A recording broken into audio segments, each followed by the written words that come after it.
ఏపీలో ఒకవైపు జనసేన పార్టీ గుర్తుతో టెన్షన్ పడుతున్నారు. ఎన్డీఏ కూటమి అభ్యర్థులు దాదాపు 10ల సంఖ్యలో సెగ్మెంట్లో స్వతంత్ర అభ్యర్థులకు గాజు గ్లాసు గుర్తు కేటాయించడంతో ఆ ప్రభావం ఎలా ఉంటుందో అని లెక్కలు వేసుకుంటున్నారు. మరోవైపు కీలక స్థానాల్లో రెబెల్స్ పోటీలో నిలిచి అభ్యర్థులను టెన్షన్ పెడుతున్నారు. 8 నియోజకవర్గాల్లో రెబెల్స్ ఇండిపెండెంట్ గా పోటీ చేస్తుండడం ఇప్పుడు హాట్ టాపిక్ గా మారింది. టీడీపీతో పాటు వైసీపీకి కూడా ఈసారి ఆ తలనొప్పి తప్పడం లేదు.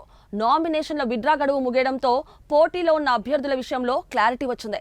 175 అసెంబ్లీ స్థానాలకు గాను మొత్తం 4210 నామినేషన్లు దాఖలవ్వగా ఇప్పుడు 2705 మంది బరిలో నిలిచారు.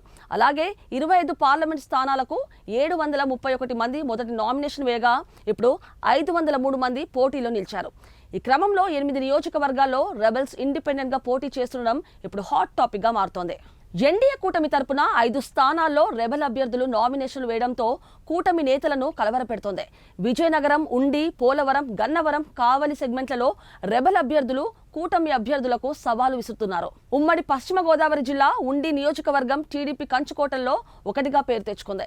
ఆఖరి నిమిషంలో ఉండి టీడీపీ టికెట్ దక్కించుకున్న Narsapuram YCP rebel MP Raghurama Krishnam Raju cycle గుర్తుపై పోటీకి సిద్ధమయ్యారు. స్వతంత్ర అభ్యర్థిగా బరిలో ఉంటానని ప్రచారం చేసుకుని ఆఖరి నిమిషంలో ఫార్వర్డ్ బ్లాక్ అభ్యర్థిగా రంగంలోకి దిగిన టీడీపీ మాజీ ఎమ్మెల్యే వేటుకూరు వెంకట శివరామరాజు సింహం గుర్తుతో పోటీకి సిద్ధమయ్యారు. ఉండి నియోజకవర్గం నుంచి 2009, 2014 ఎన్నికల్లో వరుస విజయాలు సాధించారు శివరామరాజు. 10 ఏళ్ల పాటు ఎమ్మెల్యేగా పనిచేసిన అనుభవం, టీడీపీలో ఉన్న ముఖ్య నేతలు, కార్యకర్తలు తనకు మద్దతు తెలుపుతున్నారన్న నమ్మకంతో ఆయన ప్రచారంలో దూసుకుపోతున్నారు. మాజీ ఎమ్మెల్యే శివ బరిలో నిలవడంతో టీడీపీ ఓటు బ్యాంకుకు చిల్లుపడే అవకాశం ఉంటుందని రాజకీయ విశ్లేషకులు భావిస్తున్నారు. అందుకే రఘురామకృష్ణంరాజు ఆయన్ని బుజ్జగించడానికి అటు టీడీపీ పెద్దలతో పాటు క్షత్రియ సామాజిక వర్గ పెద్దలతో ప్రయత్నాలు కొనసాగిస్తున్నారు. విజయనగరం టీడీపీ అభ్యర్థిగా మాజీ కేంద్ర మంత్రి అశోక్ గజపతిరాజు కుమార్తె ఆదితి విజయలక్ష్మి రెండోసారి పోటీ చేస్తున్నారు. గత ఎన్నికల్లో పరాజయం పాలైన ఆమె ఈసారి ఎలాగైనా వైసీపీ ఎమ్మెల్యే అభ్యర్థి కోలగట్ల వీరభద్రస్వామికి చెక్ పెట్టాలన్న పట్టుదలతో ఉన్నారు. అయితే ఇప్పుడు మీసాల గీత రూపంలో ఆదితికి తలనొప్పి ఎదురైంది.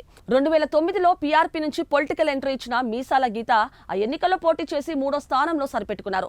2014 నాటికి విజయనగరం ఎమ్మెల్యేగా ఉన్న అశోక్ గజపతిరాజు ఎంపీగా వెళ్లడంతో విజయనగరం ఎమ్మెల్యే టీడీపీ టికెట్ దక్కించుకున్న మీసాల గీత విజయం సాధించారు. అయితే గత ఎన్నికల సమయానికి గజపతి ఫ్యామిలీ నుంచి ఆదితి టీడీపీ అభ్యర్థిగా విజయనగరం బరిలో దిగడంతో మీసాల గీతకు ఛాన్స్ దక్కలేదు. ఈసారి కూడా టీడీపీ అధిష్టానం గజపతి ఫ్యామిలీకే ఛాన్స్ ఇవ్వడంతో అసంతృప్తికి గురైన మీసాల గీత రెబెల్ అవతారం ఎత్తారు. టీడీపీ పెద్దలు ఎంత నచ్చజెప్పినా నామినేషన్ ఉపసంహరించుకోకుండా ఆమె బరిలో నిలిచారు. పోలవరం జనసేన అభ్యర్థిగా చిర్రి బాలరాజు పోటీలో ఉన్నారు. ఆ సీటు జనసేనకు దక్కడంపై టీడీపీ నేతల్లో అసంతృప్తి వ్యక్తమవుతుంది. అక్కడ టీడీపీ మాజీ ఎమ్మెల్యే ముడియం శ్రీనివాసరావు పార్టీ పెద్దలతో మెత్తబడి బాలరాజుకు సహకరిస్తున్నారు. అయితే మరో టీడీపీ టికెట్ ఆశావాహుడు ముడియం సూర్యచంద్రరావు మాత్రం రెబెల్ గా నామినేషన్ వేసి పోటీకి సై అంటున్నారు. గన్నవరంలో బీజేపీకి అన్యాయం జరిగిపోతుందంటూ ఆ పార్టీ నేత కొర్రపాలు శ్రీనివాసరావు రెబెల్ అవతారం ఎత్తారు. టీడీపీ అభ్యర్థి యార్లగడ్డ వెంకట్రావుని ఓడిస్తానంటూ ప్రచారంలో హడావుడి చేస్తున్నారు. గన్నవరంలో టీడీపీ నుంచి గెలిచిన వల్లభనేని వంశీ ప్రస్తుతం వైసీపీ ఎమ్మెల్యే అభ్యర్థిగా పోటీలో ఉన్నారు. గత ఎన్నికల్లో వంశీ చేతిలో స్వల్ప తేడాతో ఓడిపోయిన యార్లగడ్డ టికెట్ దక్కించుకున్నారు. ఇక నెల్లూరు జిల్లా కావలిలో పసుపులేటి సుధాకర్ రెబెల్ గా బరిలో ఉన్నారు. టీడీపీ అభ్యర్థి కావ్య కృష్ణారెడ్డికి టికెట్ ఇవ్వడానికి వ్యతిరేకిస్తూ ఆయన ఇండిపెండెంట్ గా నామినేషన్ వేశారు. ఇక వైసీపీలో అసెంబ్లీ స్పీకర్ తమ్మినేని సీతారాంకు రెబెల్ బెడద తప్పలేదు.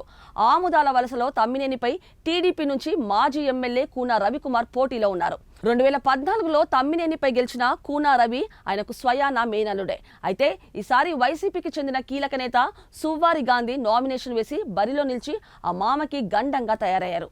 కట్ చేస్తే ఎన్డీఏ కూటమి అభ్యర్థులు దాదాపు 10ల సంఖ్యలో సెగ్మెంట్లో స్వతంత్ర అభ్యర్థులకు గాజు గ్లాసు గుర్తు కేటాయించడంతో ఆ ప్రభావం ఎలా ఉంటుందో మరింకా వేచి చూడాల్సిందే.